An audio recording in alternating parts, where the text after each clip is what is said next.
Assalamualaikum warahmatullahi wabarakatuh. Alhamdulillah, salatu wassalamu ala rasulillah. Pada kesempatan yang bahagia ini kita akan menjelaskan tentang bagaimana cara pelaksanaan sholat id di rumah. Karena bisa jadi kita tidak bisa melaksanakan sholat id di lapangan karena ada halangan. Para ulama, jumhur ulama berpendapat bahwasanya dibolehkan sholat id di rumah bagi orang yang tidak bisa menghadiri sholat id di lapangan.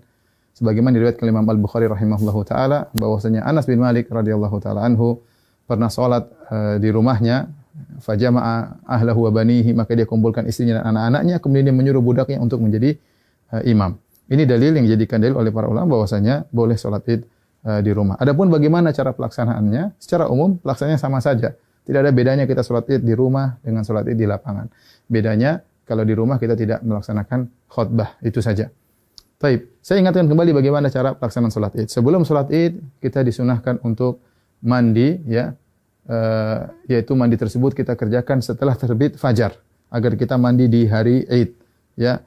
Setelah itu kita disunnahkan juga untuk makan korma dalam jumlah witir, ya, mau 3, mau 5, mau 7, karena itu sunnah Nabi SAW. Kenapa kita dianjurkan makan korma? Untuk menunjukkan bahwasanya hari tersebut adalah hari Al-Fitr. Al-Fitr secara bahasa artinya berbuka. Idul Fitri artinya hari berbuka, artinya kita sudah tidak puasa lagi. Maka kita tunjukkan bahwasanya kita berbuka. Sebagaimana kita berpuasa karena Allah, kita berbuka juga karena Allah, dan Nabi SAW segera menunjukkan berbukanya tersebut. Kalau tidak ada korma, maka sebagian ulama mengatakan boleh makan yang manis-manis. Kemudian setelah itu kita sholat id. Adapun sholat id, maka waktunya dimulai dari waktu syuruk, yaitu sekitar 15 menit setelah sunrise, setelah terbit matahari. Dan berakhir kata para ulama sebelum waktu zawal, yaitu sekitar 15 menit atau 10 menit sebelum azan zuhur. Di antara itu kita boleh melaksanakan sholat id. Tapi yang terbaik kita sholat id di awal waktu, di pagi hari. Adapun pelaksanaannya, maka kita bertakbir rakaat pertama 7 kali, rakaat kedua 5 kali takbir. Nah, ada khilaf di kalangan para ulama tentang 7 takbir ini. Apakah 7 takbir tersebut termasuk takbiratul ihram ataukah takbiratul ihram tidak dihitung, ya? Takbiratul ihram tidak dihitung. Ini pendapat Imam Syafi'i rahimahullahu taala dalam kitabnya Al-Um, bahwasanya takbiratul ihram tidak dihitung. Jadi bagaimana caranya? Kita bertakbir dulu, Allahu Akbar. Ini takbiratul ihram. Kemudian kita baca doa istiftah. Setelah kita baca doa istiftah, baru kita bertakbir 7 yang disebut dengan takbirat zawaid, takbir tambahan. Kita takbir Allahu Akbar.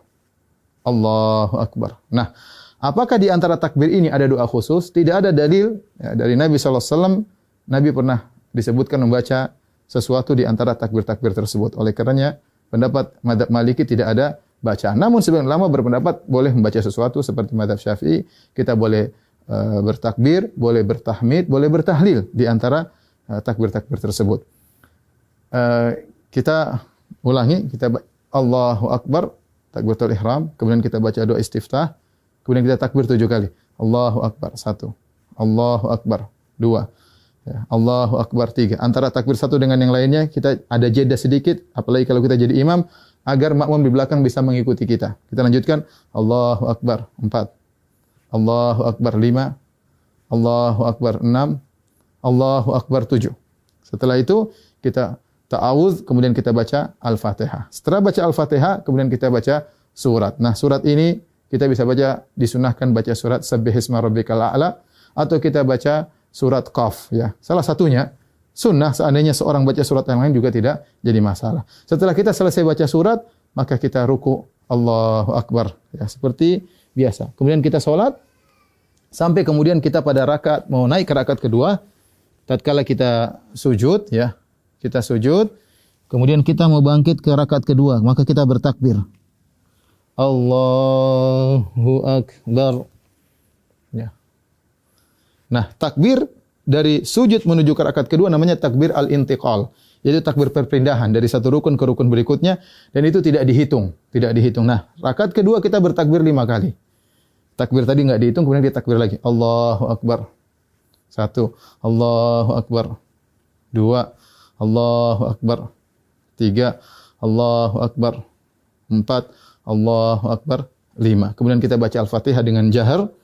Kemudian setelah itu kita baca surat, disunahkan kita baca surat Al-Ghasyiyah atau kita baca surat Qaf, surat Al-Qamar, kita baca surat Al-Ghasyiyah atau kita baca surat Al-Qamar. Kalau tidak, kita baca surat yang lain, tidak jadi masalah. Kemudian kita selesaikan salat kita. Nah, setelah salat apakah ada khutbah? Jawabannya Anas bin Malik ketika mengumpulkan anak dan istrinya beliau tidak berkhutbah. Oleh karenanya asalnya kita tidak berkhutbah. Namun sebagian ulama seperti Ibn Qasim dari mazhab Maliki mengatakan jika berkumpul banyak orang maka ada yang berkhutbah maka itu baik, tidak mengapa, tidak terlarang ya. Demikian tata cara singkat ini, semoga bermanfaat bagi kaum muslimin. Semoga Allah menerima ibadah kita. Wabillahi taufik. Assalamualaikum warahmatullahi wabarakatuh.